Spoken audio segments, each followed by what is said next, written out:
Hello everyone, कैसे हो आप सभी। सबसे पहले रील से रिवीजन तक की सीरीज में आप सभी का स्वागत है, जहां पे हम लोग पूरे डायरेक्ट टैक्स के पूरे अमेंडमेंट्स को एक एक रील्स के जरिए आपको शेयर कर रहे हैं।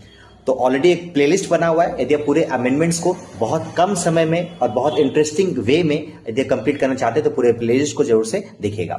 चलिए बात करते हैं हम लोग क्या आज का अमेंडमेंट के बारे में। देखिए, हम लोगों ने बेसिक टैक्स रेट में मैंने बताया था कि 3 अमेंडमेंट्स है।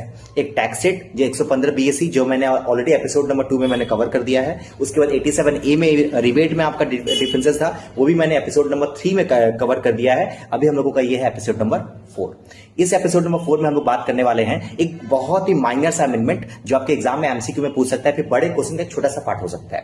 याद रखिएगा, जब लोग टैक्स रेट का जब लोग पढ़ते थे कंपनी के टैक्स रेट में, तो कंपनी के टैक्स रेट में जो रेट था वो ऐसा कुछ 25, 30, 35 वाला टैक्स रेट था, जहां पे डोमेस्टिक कंपनी का 2 कैटेगरी था, एक स्मॉल कंपनी और एक बिग कंपनी। जो स्मॉल कंपनी था वहां पे हम लोगों ने पढ़ा था कि कोई भी कंपनी, कोई भी डोमेस्टिक कंपनी जिसका भी ग्रॉस रिसीट और टर्नओवर 400 करोड़ तक है, ठीक है, उस केसेस में एक ईयर था ना, वहां पे इस ईयर्स को चेंज करके कर दिया गया 23-24।